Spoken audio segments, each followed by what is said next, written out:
નાસિરનગર ડિમોલિશનને લઈ સવાલ પૂછતા એન્જિનિયર આશીષ નાયક ભાગ્યા. મીડિયા જોડે આતંકવાદી જેવો વ્યવહાર.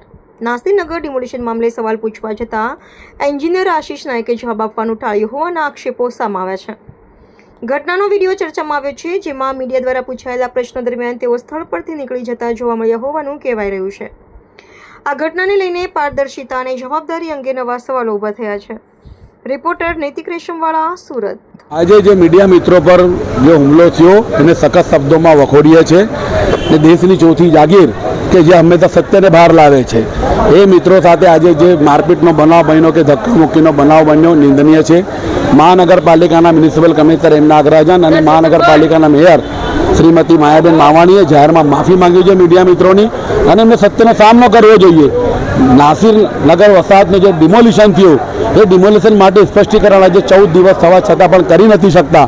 એટલે ભ્રષ્ટાચારી અધિકારીઓને કાં તો છાવરી રહ્યા છે, બચાવી રહ્યા છે, અથવા તો ભારતીય જનતા પાર્ટીના કોઈ મોટા નેતા કે મોટા આકાના ઇશારે કામ કરતા હોય. અને હાલ મનપાનું તંત્ર એ ધોણી વગરનું ધણી જેવું થઈ ગયું છે.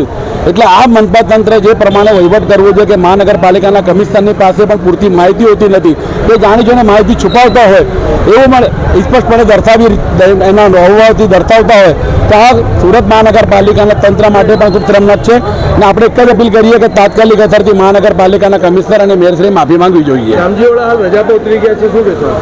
એને રજાપાની એને તો ખરેખર પહેલાં સસ્પેન્ડ કરવો જોઈએ ને તપાસ કમિટીમાં એને સાબિત પણ થશે જો તપાસ કમિટી સંનિષ્ઠાથી પોતાની ફરજ નિભાવીને તપાસ કરશે તો એને ડિસમિસ કરવું જોઈએ. એને દેશની ચોથી જાગીર કહેવાય એવા મીડિયા તંત્રને કોઈ જવાબ આપી નથી શકતા.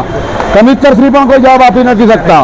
એના એડિશનલ સિટી ઇજનેર ઝોનલ વડા બોલેલા પોપટની જેમ બોલતા હોય અને સૌ ખોટું બોલતા હોય અને પોતે ભ્રષ્ટાચારના આરોપોને ભૂતકાળમાં સામનો કરી ચૂક્યા હોય.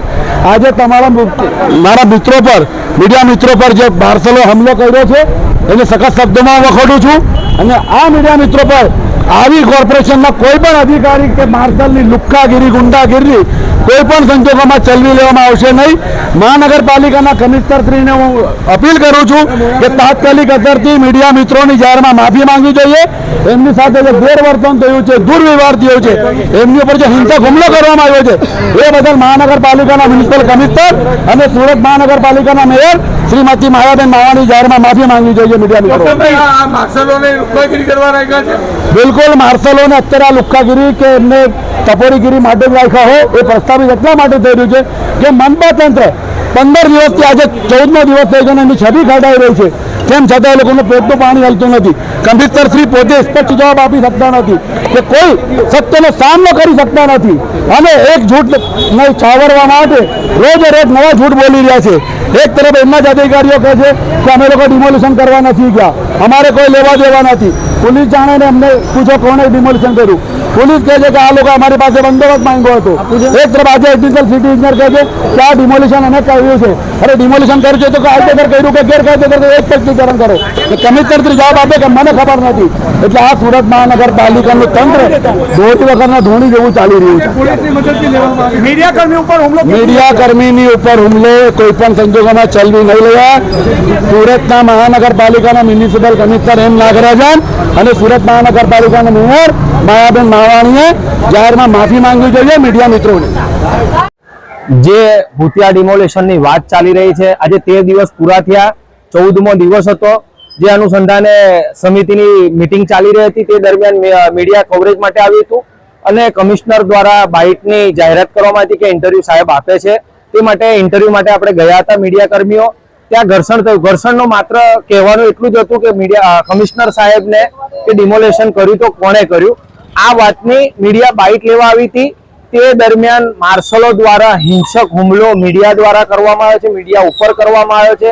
મીડિયાઓના કોલર પકડ્યા, ચિમટા ભર્યા, લાતો મારીને હેઠા ફેંક્યા, એવી હિંસક ઘટના આજે બની છે.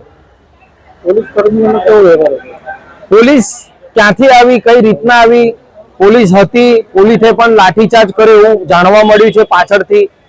તો તેના ઈશારે કરવામાં આવ્યો છે અને કોણે આ હિંસક માર્શલોને ધમકી ભર્યા કર્યું છે કે મીડિયાઓને હિંસક કરો કે મારો, આ શા માટે કરવામાં આવ્યું છે તે સમજ નથી પડતી. આમાં અંદાજિત આપણા મીડિયા કર્મી 5 થી 7 જણા જેવો છે તેને નોર્મલ બધાને હાથમાં ને નખ મારે છે, કોકને હાથ પકડીને ધક્કા મારીને ફેંક્યા છે, ઢીકમ ધીકી થઈ છે, કોલરો પકડ્યા છે, કોકના બટનો તૂટ્યા છે, એવી ઘટના નાની મોટી થઈ છે.